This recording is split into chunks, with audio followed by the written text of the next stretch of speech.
Hello, everybody. This is Yagoda, and this is another episode of How Did We Get Here podcast. Today, I have with me Nadine. Nadine is my coworker. But the interesting thing about Nadine and I is that I don't think we've ever talked before. I mean, we've talked we've worked together for 2.5 years now. Three? No, no, it hasn't been 4 years. She's showing me four, but it's not. It was 4 or 3. I've been with our company. Wait, what is it? February. 3 years almost. So, and we didn't merge straight away because we come from merged products, right? So, I think it's been like over 2.5. Yeah, I think we're heading to 3 now. Slowly, but not. Yeah, okay, because it's been like 2 months and then we merged, so it was actually pretty soon. Mm. Yes. Yeah. And what I remember about us is that we didn't like love each other at the No, beginning. not at all. What what was your first impression of me when I mean, be honest, yeah, I want all the spice because, I All never the heard the truth. fucking emojis, you gotta. Ah! What's wrong with emojis? Yeah, no, that broke my brain. I'm gonna be honest with you. It was why is there a smiley face or a winky face in a customer facing email? Why is this happening? Okay, so that was the first thing. Okay. So, I'll just, it's not my defense, but because yes, part of it is my personality. I use emojis to express myself. But a little background about that actually is that just before our company, I worked in another company where my role wasn't primarily customer support, but I've done I was doing some customer service with a specialized area in our business, and the whole company was, be super friendly with everyone. Use emojis. Use this kind of energy, and I just acquired that naturally, thinking, "Wow, people respond well to that." But yes, we work for an aviation company, and so the clientele is a little bit different than what was like photographers Mm, mostly, and in my previous job. So what? Okay, so you've seen me doing emojis, a lot of them. mm. What did you think? Was it? Did you think I was childish, or what was it? I felt like maybe you're Gen Z. It seemed like someone who's really young would do. Okay, wait, No, Gen Z is what? personal email. Is Gen Z like the youngest? Yeah, I Like the think they're generation? like the 20-year-olds. I'm not even sure. I don't know anymore. I'm old. Okay. Hey, we have like what, 5 years between us? Like, I think so. yeah. So if you're old, I'm just Oh, oldish you're on your already. way. You're on your way.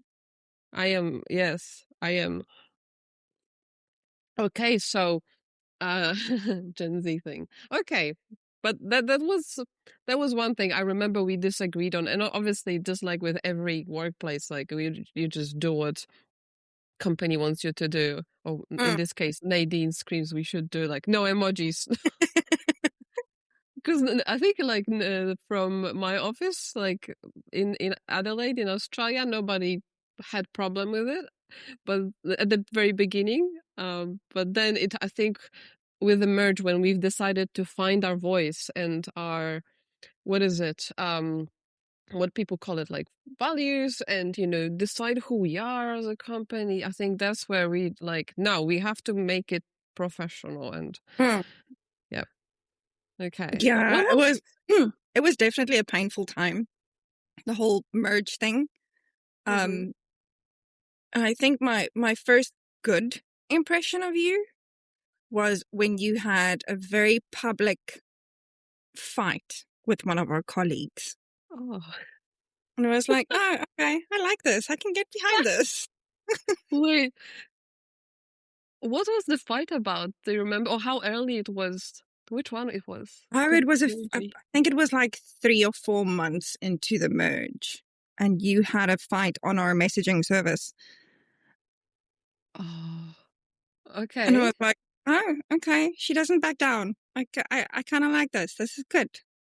Okay. Because you see, I thought me being like that was still a problem. Like for you and another colleague of ours, where so that I I don't think back down. it might be a problem for some people, but Hmm. I fight with everyone if I can. So, See, like, this is one of the reasons I also like invited you because I find that with a lot of people you don't get that honesty. You don't get the like true feedback. You don't exactly know what they're thinking at the time, and everyone tries to put on certain image or face, and it's to me difficult to I'm just I'm rather transparent, and I prefer to speak to transparent people as well.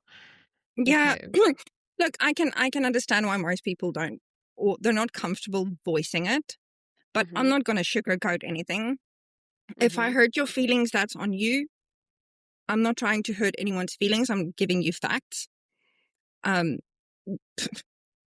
in Afrikaans, we have a very bad way of saying sorry in a sarcastic way, and then you would say "skiesie nee."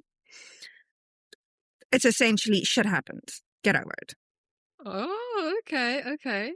So wait, you say it when someone instead of apologizing, or what is it? When do you normally say it? It's a sarcastic way of apologizing, and everyone Awesome. knows it.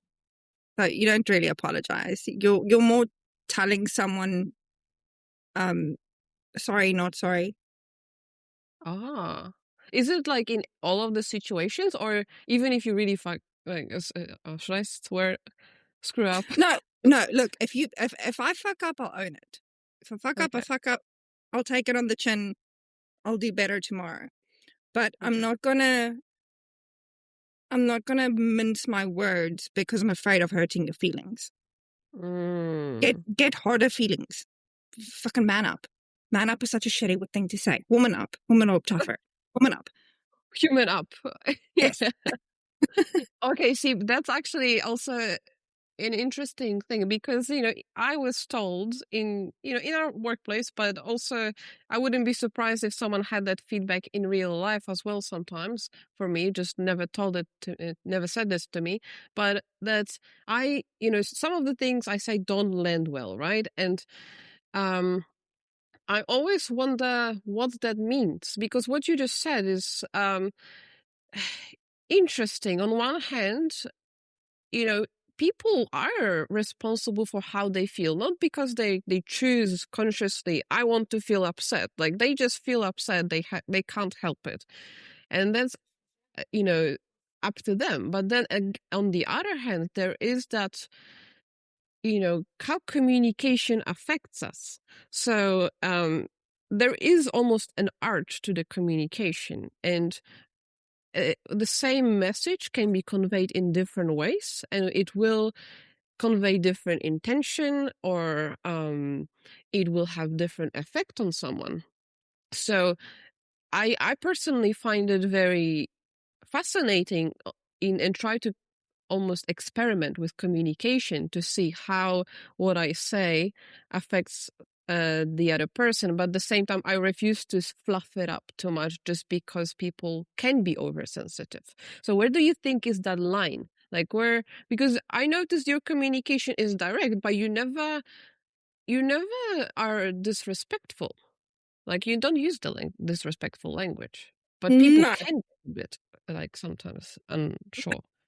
Look, I am responsible for my feelings and my feelings alone. And anyone else is responsible for their feelings and their feelings alone.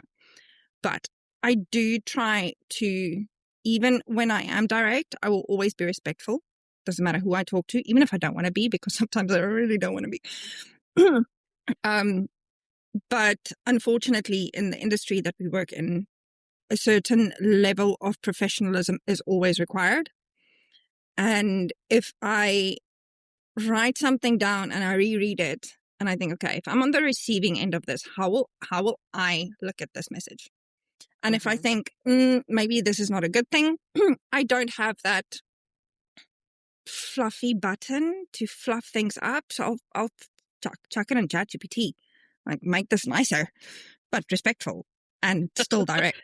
Because I can't. I'm not that person. It was Yeah. when I started working with this company, I think I was like 2 years in. I had a performance review.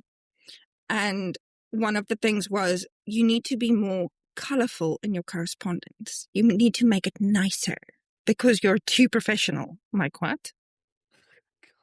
Okay. Just check the So emoji. I started putting in things like, have a wonderful day. I really don't give a shit if you have a wonderful day, but okay. Yeah, yeah. It's the same with like you start email like I hope you're well. You know, Yes. I I don't. You know, I mean And honestly, I do think I do hope people are well. It's not dishonest, but also I don't think it becomes a filler. It's not. It doesn't actually come across genuine. Like people almost but it's read it and not. they know it's not. If And, you and if you if you walk down the street and you see someone you know, you're like, hi, how are you? You're not asking because you actually want to know. You're yeah, expecting a I'm fine. If they yeah. tell you how they're actually doing, you're gonna roll your eyes and like, oh God, here we go. Exactly. Well, that's. I mean, this is. I don't know. Do you think this is cultural or is this English language? Because I feel like "How are you" is just a greeting. It's not a question. I can't say it's cultural because it happens in Afrikaans too. Okay. You would always ask, hi, how are you in Afrikaans? And they would say they're okay. Like, oh, that's good. And then you continue with the conversation. I think it's a, I don't want to say it's a manners thing. I think it's just at this point, habit. Mm. A habit. Yeah, that's It's how probably. we grew up. It almost feels like maybe is it because you think "hi" is just too short? It's Maybe. like "hi, hi," But and then even in French, uh they do huh. the same thing. What do they? What they say? Ça va? Yeah, ça va. Bonjour, comment ça va? Oh, salut, comment ça va? Okay, so it's a bit longer. Bonjour, but then you don't want to stop at that. But interesting because I feel Oh, like, huh? I want to stop at that. Yeah, yeah, but well, I mean, I agree with you. I do not. It's again, it's part of this dishonesty a little bit, because don't ask a question that you don't want Want to the hear answer. the answer to. But because people again don't treat it as a question, they treat it as a greeting. One time I did an experiment. No, it wasn't an experiment. It was just that I felt very honest that day. And in one of my previous jobs, I went to our accountant person, something related to maybe I think it was my payslip, whatever. I went to his office and then it's like, "Hi, how are you?" And then I said, "Well, not too great actually. Like it's been a really stressful day." And I started telling him about everything, and I just got that confused reaction and just silence. So I'm I do like, I yeah. do that a lot. Someone asks me, hi, how you doing? I'm like, oh, fuck, it's Monday. I love it. Well, they should be prepared for an answer. And maybe that also will give them additional thing to think about next time they just throw a question like that in the air. But yes, in Polish, it's not really as much of a thing, I feel. I feel like we say, what do we say? Like, "Siema, hey, siema." And then just like a random question that just, I don't, we do have a question that means, "How are you?" But I don't think it's used as often. And it's usually, when it's asked, it is actually interpreted as a question, not as a greeting. So people do respond, usually honestly, unless they just don't feel like explaining their whole situation. Then they'll do what people in English do, like just say, "I'm fine." But I think it's a bit more literal. Uh, In Afrikaans culture, I want to tell you that it's almost considered rude not to ask.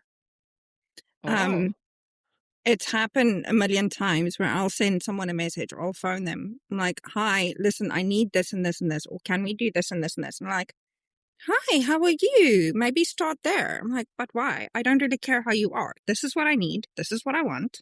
Let's Mm. get to the point. The small talk thing breaks my brain. Hmm.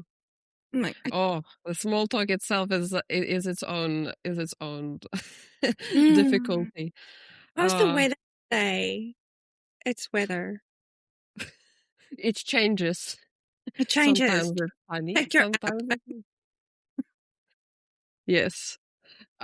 Well, that's what I find difficult as well, and like I have gone through my own change of just being like I used to be very very quiet, and then I started like to be more outgoing with people. But I wanted to, I like people generally. I like getting to know people, but there is a point that it's people are not used to the jump from not knowing someone to talking about really deep topics. So there's almost has to be that Mm, bridge or like that introduction to to someone's day, and that's very difficult because what exactly you're meant to talk about if the weather. like yeah, the weather or like how was your day, and I always struggle with that for whatever reason. I'm not saying there's anything wrong with that question, but uh if looks the same to you every day and you don't really pay attention, nothing big happens, nothing broke into your house, nobody got murdered, what do you say? No, small talk to me is like hugs. Don't hug me. Right from me. That's I think we've listed completely randomly because our colleagues started it just a bunch of things we hate, and you put hugs as the first thing that you hate hugs. Why do you hate If hugs? you if you see this random okay, think of this. An acquaintance, Mhm. someone you've met twice in your life, and you go to the shops and you run into them. I'm like, hi, how are you? And they come in for a hug. Why the fuck are you touching me? What if You it's don't your friend that you know well? Do you still not like hugs? oh, define well. For a few years and you see them regularly, let's say every month, or like someone you Then like. if I see them every month, they wouldn't be that excited to see me. And if they Wait, are, there's something wrong. but as a greeting, like would people hug as a greeting in South Africa? South Oh Africa. yeah, all the time. It's annoying. So do you ever stop it? What do you do? Do you like push them Yes. away or yeah? Yeah. Whoa! Nah. Oh, hi. How are you? I'm good. No. Or No. do you like do the handshake like like in If I, some of the and if they insist, it'll be this awkward one armed hug. Like, okay, go away now. okay. It's good to Mm-mm. know in case I end up in South Africa, I'll just wave. Yes, do that. I'll Oh, give you a interesting. salute. It's like It's no. good. The Yes. the only the only person who can hug me anytime they want is my kid. Mm, okay. Anyone else is So like, there is a level, like there is a bond threshold, but it has to be blood. It has to come from your own body, yes, the person. that one. Okay. The rest, nah. Okay. You see, I actually would say like I like hugs, but I was not prepared because I am in Spain now. I was not prepared that people here are uh not The only Eric is hugging because they're like mwah, mwah, mwah, do this European kiss thing as well, and that's confusing me because I don't sometimes know how many. sometimes that's fine though because they will do that without touching you. I mean, there is a bit of like skin So contact. it No? depends. I have a friend from Spain and she greets me like that, but she doesn't touch me. Ah. It's literally just our faces going side to side, but there's no contact. It's like, okay, this is fine. I can deal with this. It was the most amazing thing during COVID when we couldn't shake hands with anyone and we had to just elbow them. Oh yeah, It was yeah. like, oh, this is awesome. I can get behind this. I'm like, don't want to touch you. But don't you see this whole kiss cheek thing? what I find the most difficult about it is that when you don't know someone, and in Spain, like I do meet people quite regularly now. You don't know if they, it's gonna sound a bit funny, but you don't know if they're the kind of people that would touch their lips on your cheek, or whether they would just do cheek touch, or or whether they would keep the distance. Like you don't know, so you don't know their style, so you don't know what you're gonna do because if you do your style of kiss cheek and they do theirs, you can end up in that weird, you know, really weird Thank situation, you. and then Thank you for that heads up. I'm never visiting Spain ever. yeah, that's like I'm getting used to the warmth, but it can be a bit awkward. And I also got confused with the numbers of those kisses, because sometimes like I don't know if it's one or two or three, and some people do three, some people do two, and sometimes you Three. end up like one person going for more, and when you're done already,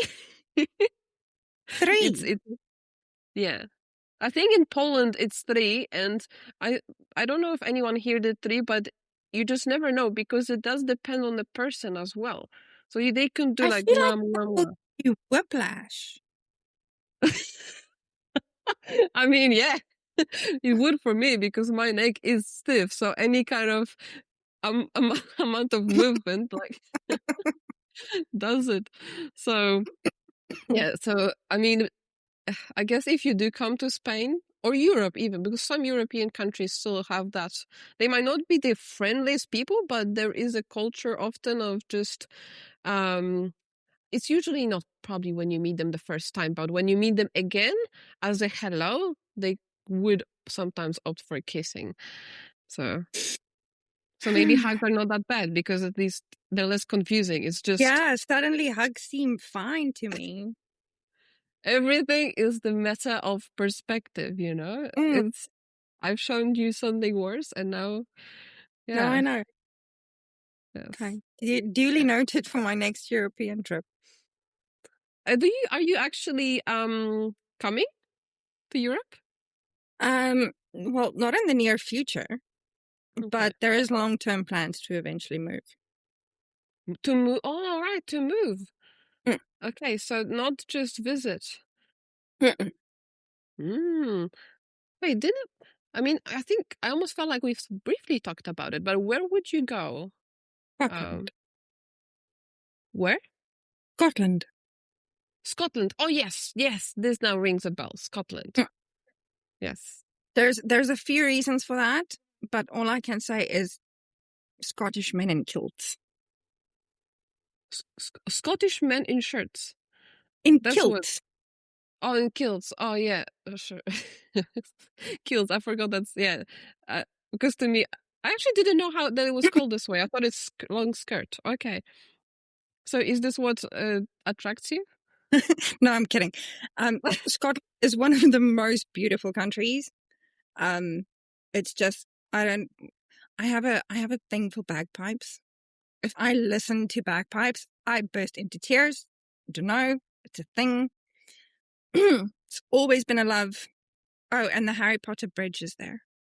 You kind of need to go. Oh, well, now it makes a lot of sense. Yeah. I see. I see. Well, I do hope that that happens because how have you ever been outside of South Africa? Been to New Zealand Oh yeah. twice. Went to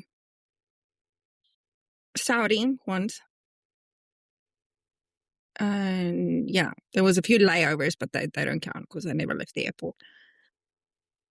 And this throughout your whole life. Mm. Okay. It does feel like uh, have you not because you want to go to Europe now, but have you ever wanted to travel before and you felt like you couldn't, or what was stopping you? Traveling as a South African is a very expensive thing. Um, it's not something we can easily do. Most people in South Africa have never left South Africa.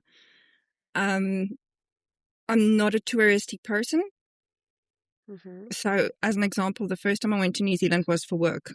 And when I came back, my dad, he was like, "So where's the photos?" I'm like, "What photos?" Like, "You were in a different country." I'm like, "Yes, and I went for work." It's like, "But didn't you take photos?" I'm like, "Photos of what?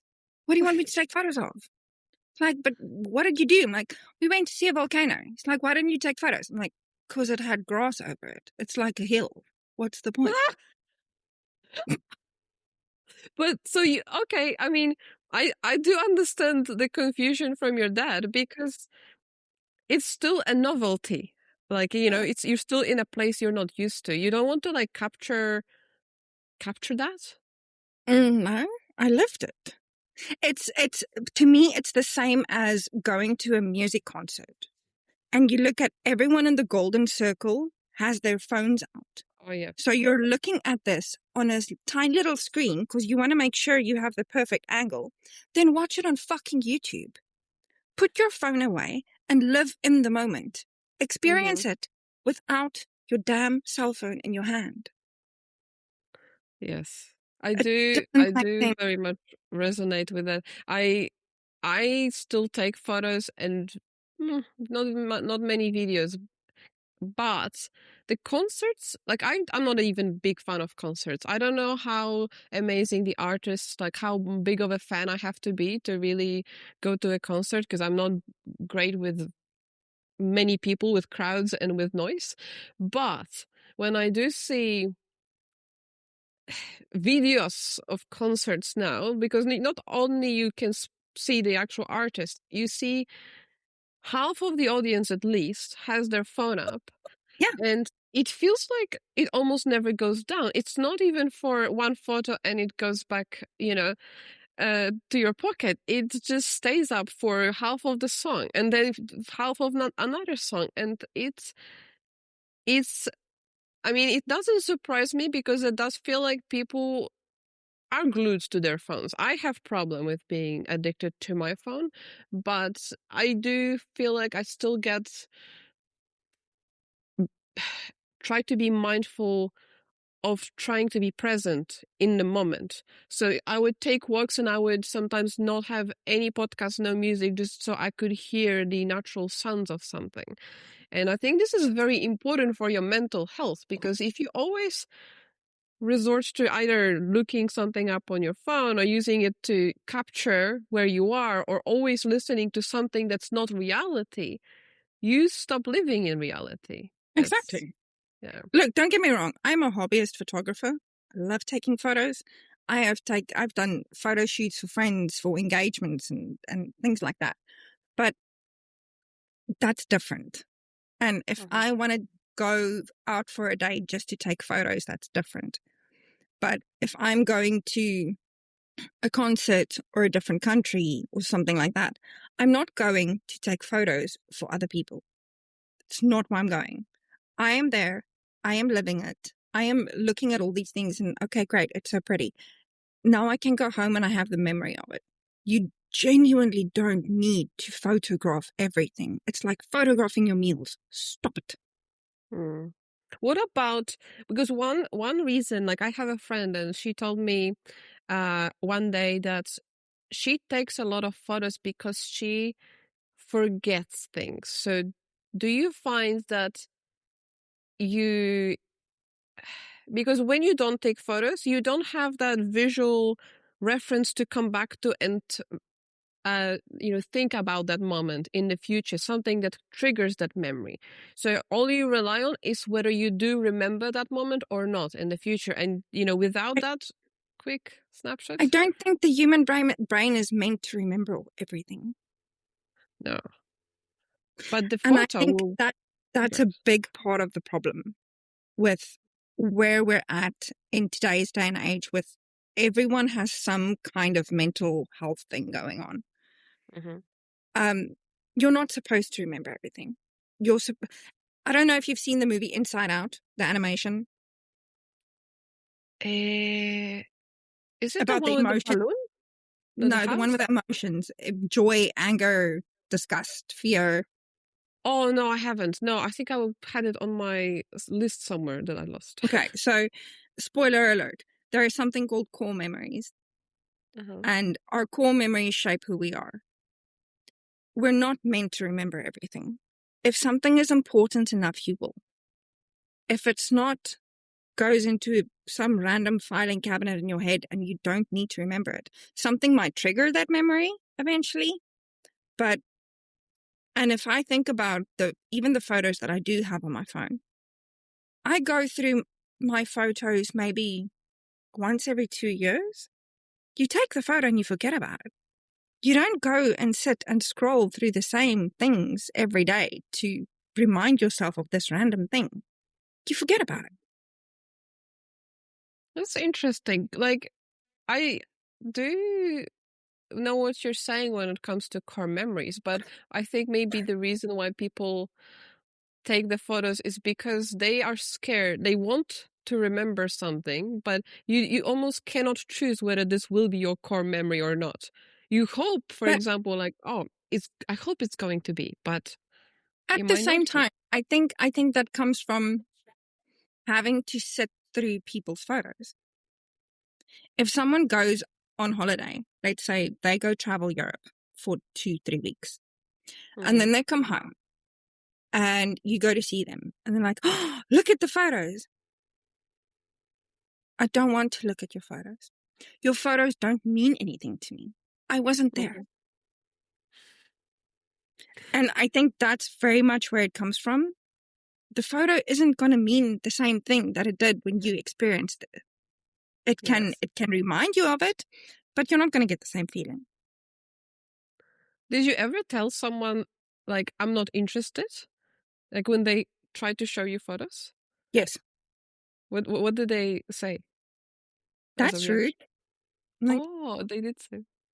I'm sorry Yeah. that it's rude, but I really don't care about your photos. I'm glad you enjoyed the trip and it's Mm-hmm. awesome for you. I wasn't on the trip. I don't care about the photos. If I want to see the Louvre, I will look at a photo of it. Right now, I don't want to.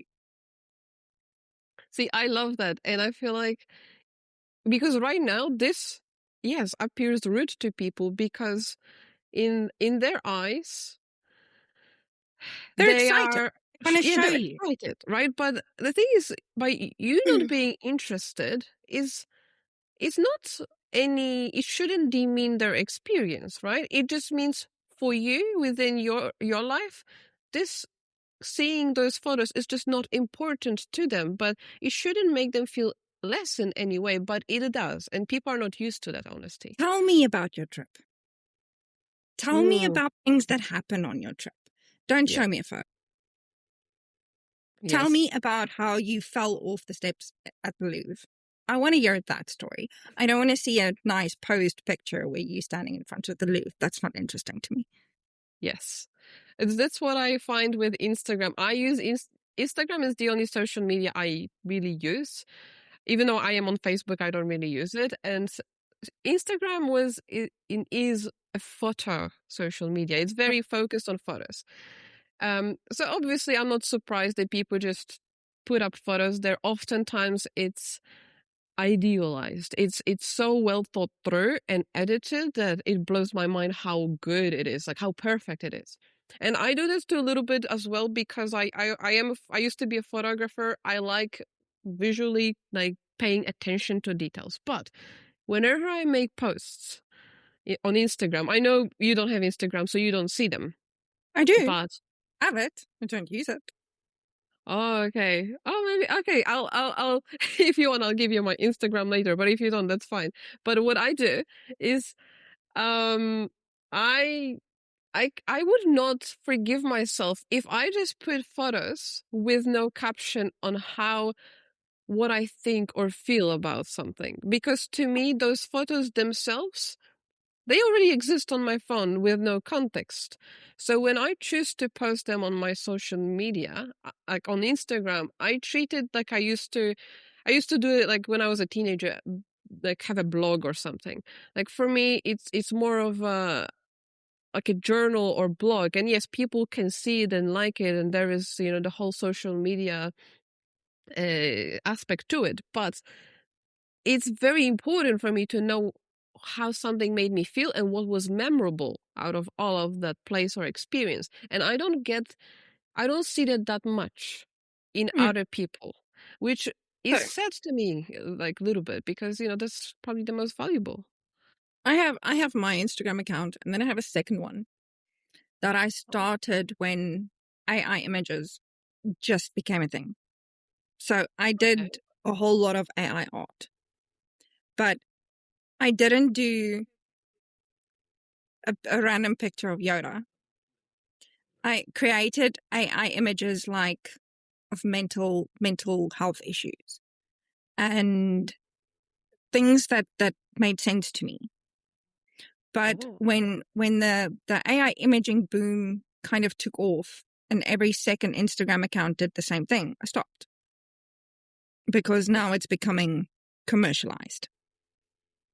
yes. But no, social media, I don't think that's good for anyone in any way. In any way. No, No, do you not think there are any like good things about social media at all? no. Oh. I want to say, oh, maybe this, maybe that, but I don't know if I have good arguments. I think there will probably be certain benefits. Like, let's use a stupid example. A mother who hasn't seen her kids in 10 years because they live in different countries and she still kind of gets to keep up with the grandkids and she sees how they're growing up and what they're doing. That's great. I will not post my child on social media. Respect. Not happening. Yeah.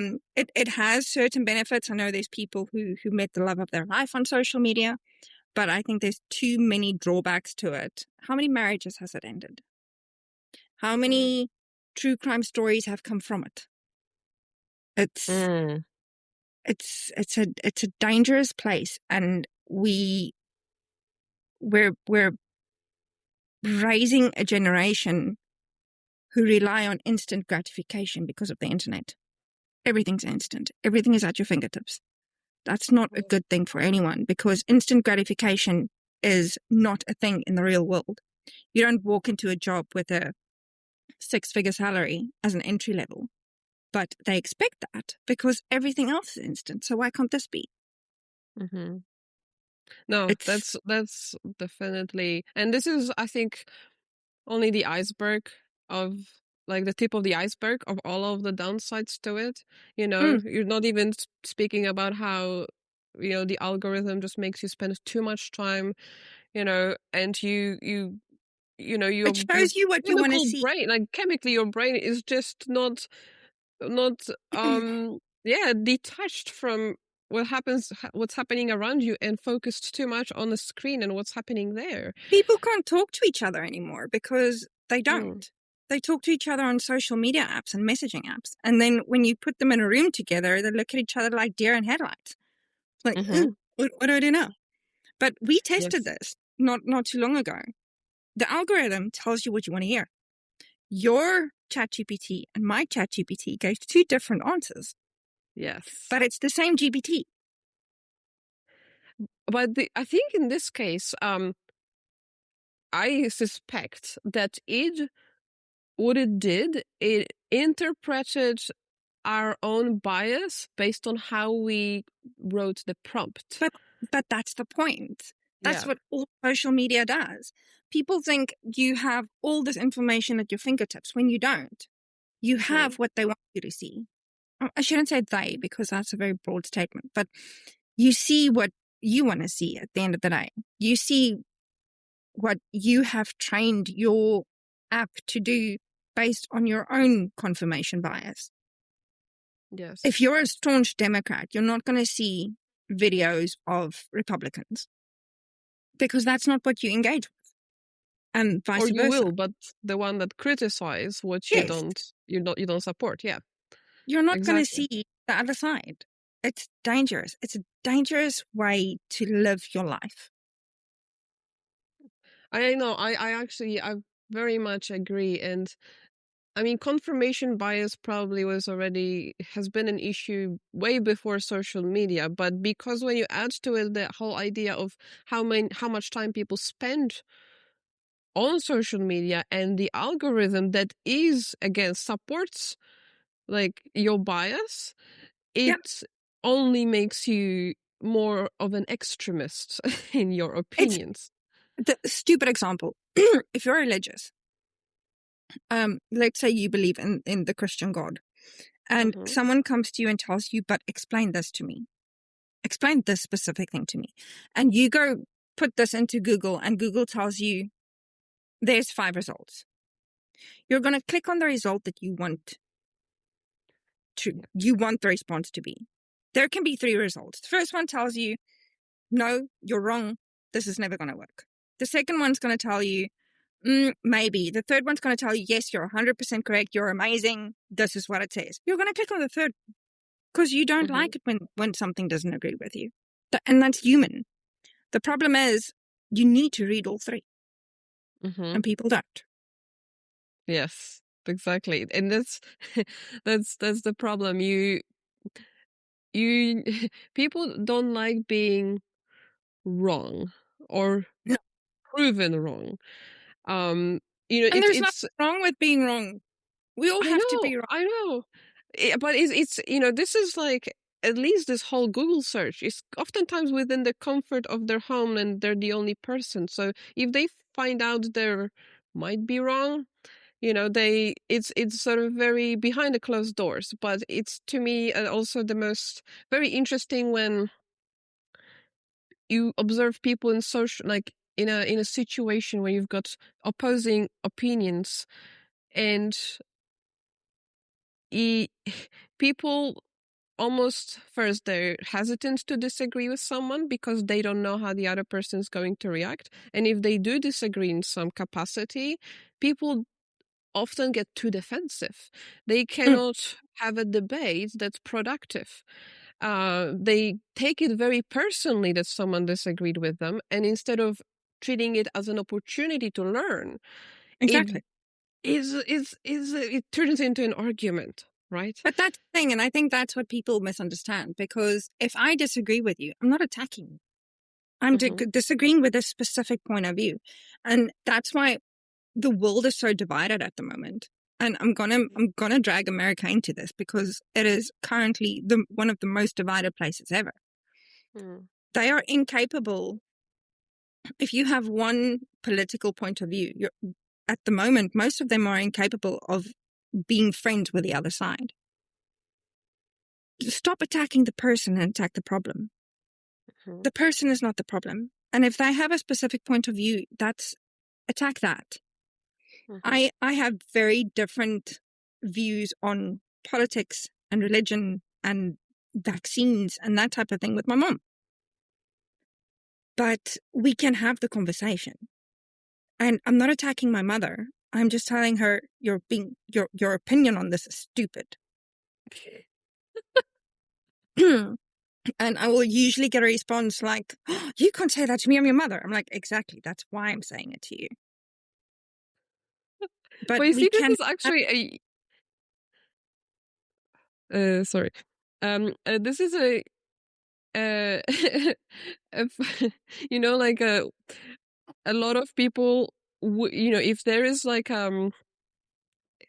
I don't even know who would that be, but if someone heard a person saying, your opinion is stupid, you would be like, even though it's genuinely what you think, right? Like, okay, you disagree with this opinion and you have strong reasons to believe, based on what you think, why it's stupid.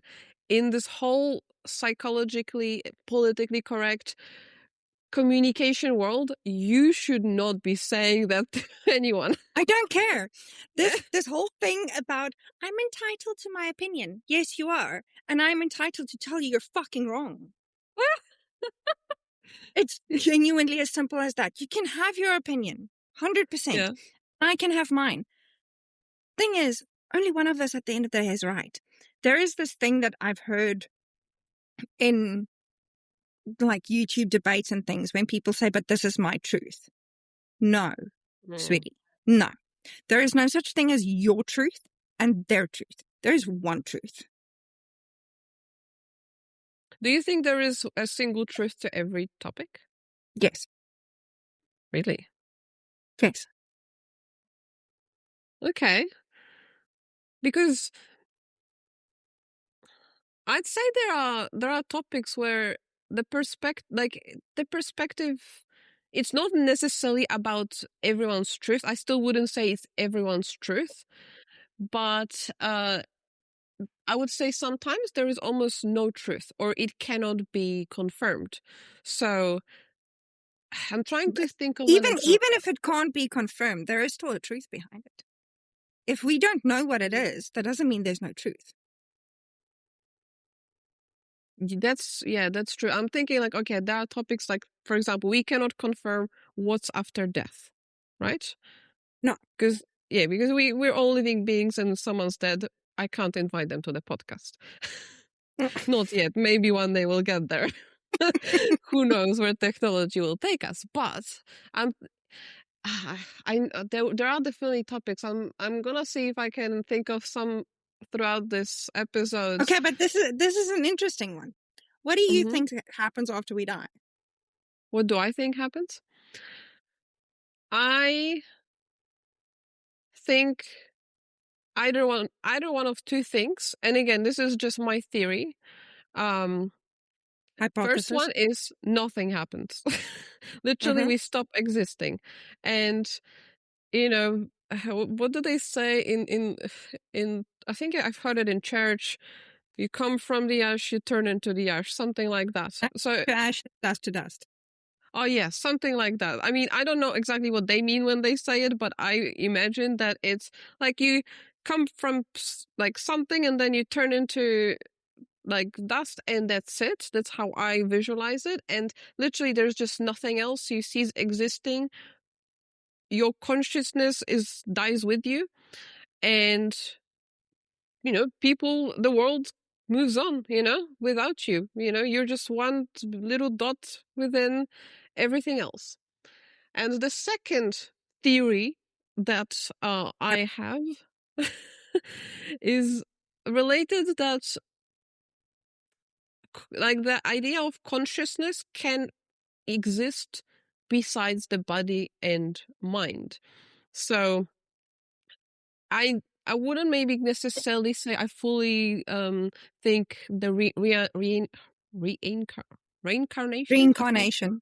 reincarnation, but something along those lines where, because I am very intrigued by the topic of consciousness, because to me it's such a big question mark what exactly it is.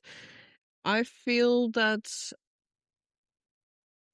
some people refer to it more like a soul, that this maybe there is something that could exist or move between bodies or beings, because I feel like there is so many, the world the way it exists, there is almost something like there is a science behind a lot of things and physics, but I feel like there might be something that we humans don't understand. Like, I mean, might be. I'm sure there is a lot of things we don't understand in the universe, and consciousness would be one of those things. And there is a possibility that it could be something that's not necessarily travels as it is from that person to next living being, but you kind of get reborn as someone else with a different, like, reshaped consciousness. You don't have any memory of what you were before, but you continue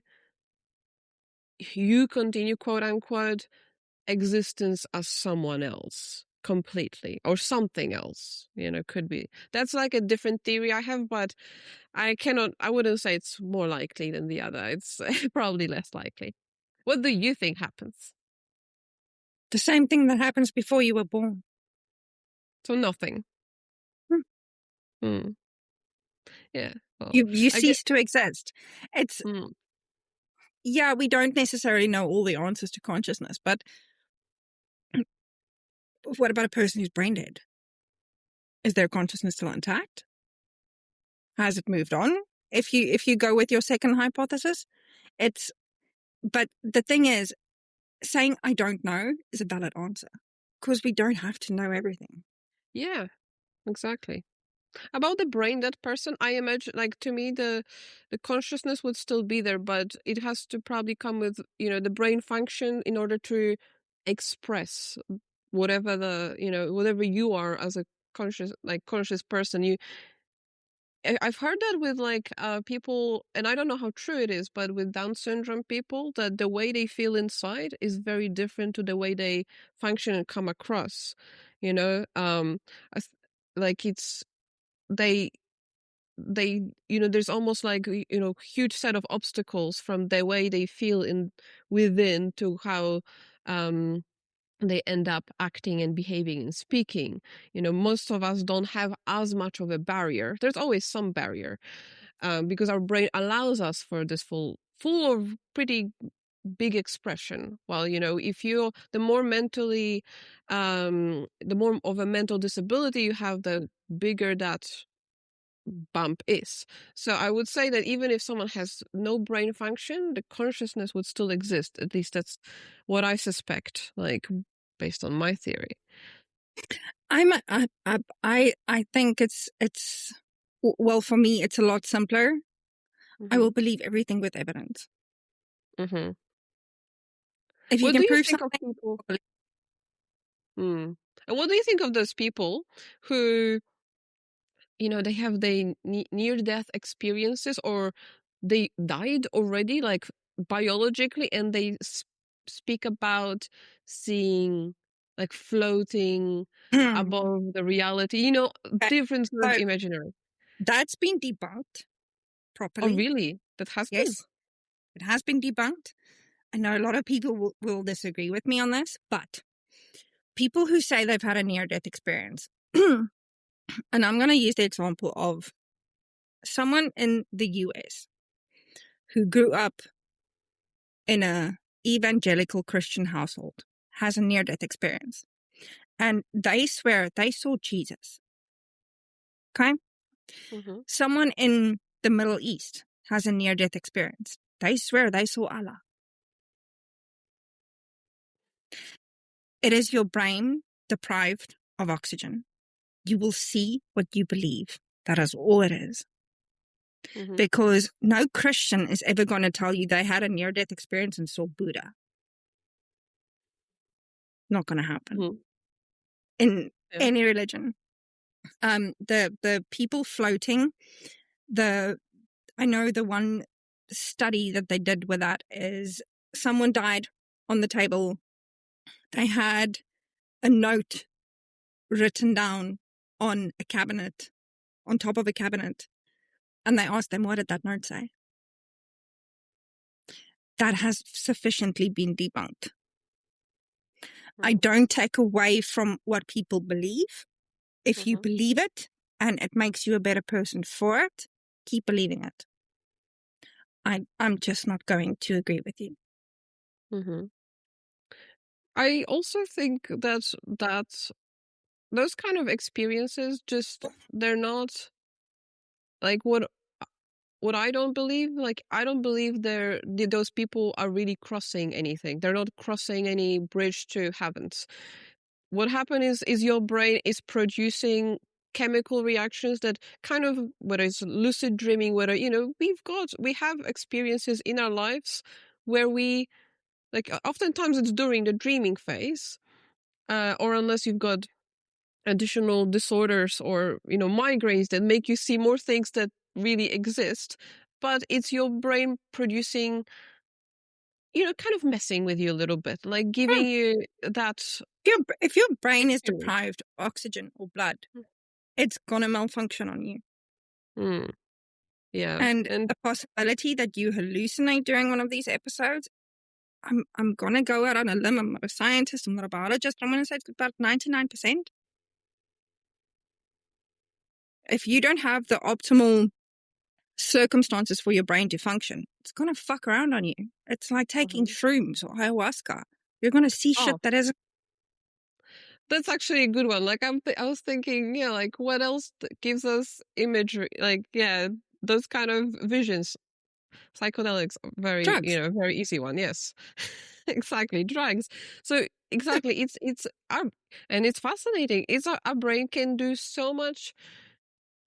Yeah, like it can. People sometimes forget that what they see is not always what they hope it is. But that's the Oftentimes thing. it's not. If you're religious and you pray to your respective God and you ask Hmm. this God for a sign and you drive out of your driveway and you stop at a stop sign, is that a sign? You're not going to interpret that as a sign. You're Yes. going to find this random thing that you're going to see as a sign because we are human. We are pattern seeking creatures. Hmm. If you interpret that as a sign and it makes you do the right thing, all power to you. Yeah. Go for it. If you are asking for a sign to kill someone, questionable. Hmm. Maybe sit back and think about that one for a minute. Exactly. It's it's not fully, but it's a little bit to me like similar to that bias. It's not opinion based bias, but you're kind of already signaling that either you're seeking to do something and you're just looking for that external push, Yeah. or Give me a you sign and a butterfly comes sits on your shoulder. Like, oh, here's my sign. But know, 6 weeks ago, there was also a butterfly on your shoulder and you didn't see that as a sign. yeah. Why the difference now? Because you asked for one. Come now. Hmm. Exactly. It's more what we pay attention to. If we want to find something, we'll find it. If Exactly. you decide to start counting red cars, you're gonna see a shit ton of red cars. Exactly. It's You're looking it's for what yes, it's what we choose to focus on a given day or on a given in a given situation, and if we're emotional, I feel like that yeah, probably triggers more of those yeah. kind of behaviors. Because if we're just content with our life and we don't really have too many things that bother us, we probably just take things more as they are and make Oh, look, a decisions that we're butterfly on my happy. shoulder. Isn't that cute? Yeah, exactly. Like, you'd be like, oh, how cute. But if you're crying or if you're mourning a person and suddenly you're seeing a butterfly on your shoulder, oh my God, this is, my husband visiting Mm. me. And honestly, kind of like you said, if this helps you, like if this comforts you and it happens, it helps you to move past your feelings, like move past or help you manage them. Great. It actually doesn't matter because it doesn't hurt anybody. Your little situation there, your mindset, it doesn't hurt anybody. So that's fine. Whatever people believe. But if you start introducing, if this involves other people, and yeah, especially if it's harm related, then no.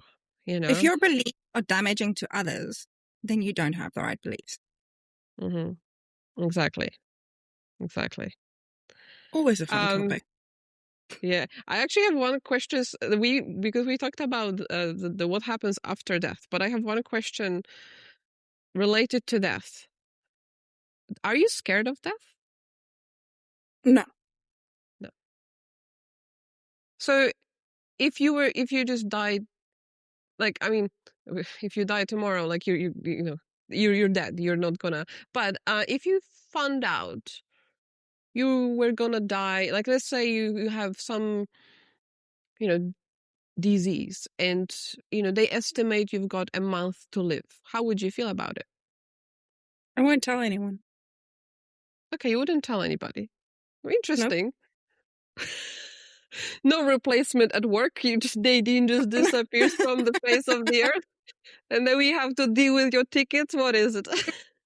I wouldn't tell because the moment you start telling people, then they want to fix things. Why didn't you want to fix things when I wasn't dying? Ah, I won't tell okay. anyone. What about just the way it makes you feel in general, like as a person? Would you be scared? What would you do? I don't think I would be scared of dying. I would be scared for what life would be for my child after, Mm-hmm. but I wouldn't be scared for me. I would be scared for him. Okay. So would you be, in this case, trying to, you've got a month, organize his life after you Oh, pass? Like, that's done. That's oh, already done. well, I guess you are prepared. That's great.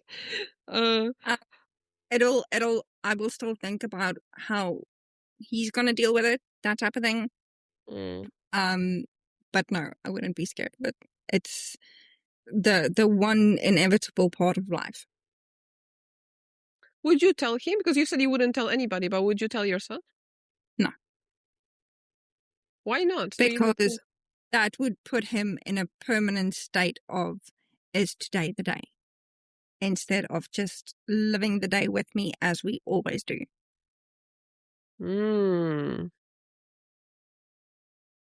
Do you think that's? But do you not think that's it might make it easier for him maybe grieving if he had a chance to prepare for the death? Um, yes and no. Preparing for it might make it easier, but at the same time, that's what it takes away.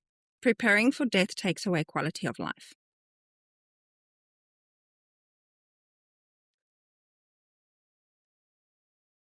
In what sense? If someone close to you tells you they have a month left, Hmm. you are going to do everything in your power to make that month as amazing as possible. So you're changing that month. But do you think this would be dishonest? No, I would So, rather live my life as I do every day than make it something that it never has been. but wouldn't you, for example, let's say, you're right. People would change, maybe the way they act around you and maybe what they would do with you. But it also, okay, you've got 1 month left. What if that means, okay, well,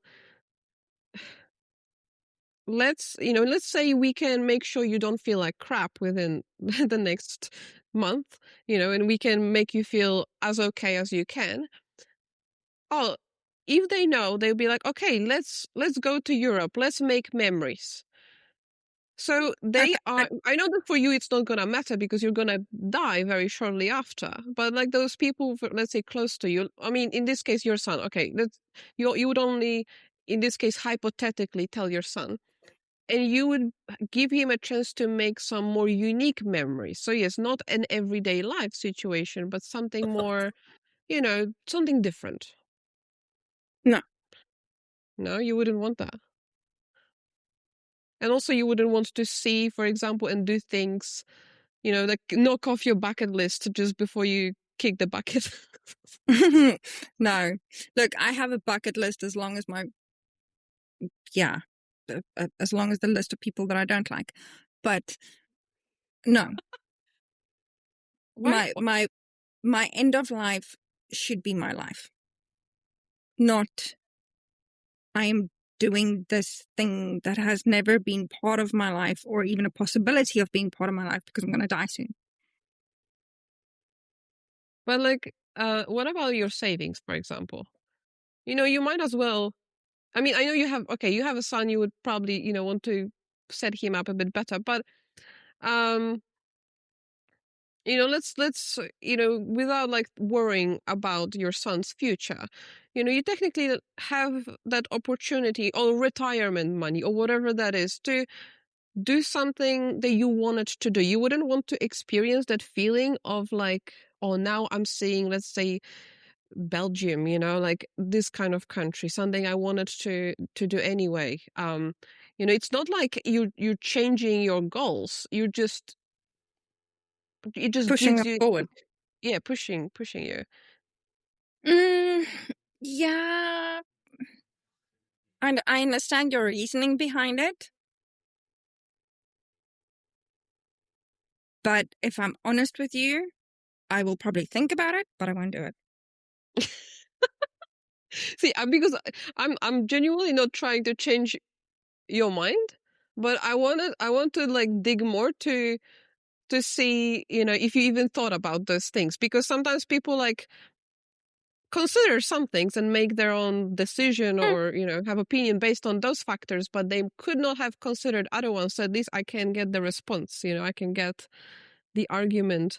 But it's first time I'm coming across someone who wouldn't do that, because I feel like, to me, if I had a month to live, I would. I mean, I'm already kind of like, my life has no, it's not normal life anyway, but I would try to experience personally those, like, something that is doable within my energy and my financial situation, because I I will get that sense of, okay, I'll, you know spend those last weeks having the emotions that I'm hoping to have, like, before I die.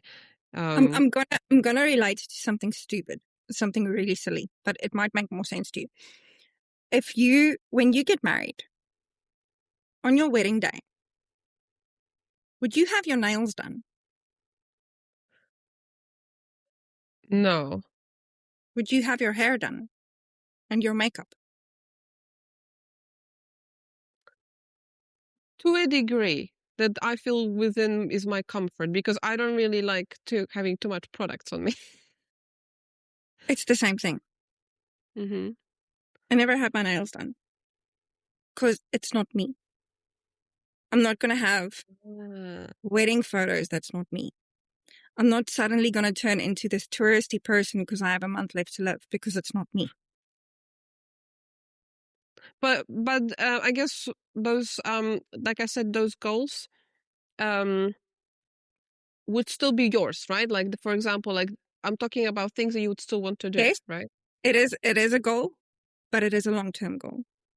Mm, It is okay. something that I would want to do one day. If there is no one day, shit happens. Hi there. This is, again, after the fact, Yagoda. The conversation with Nadine also went for a bit longer than anticipated.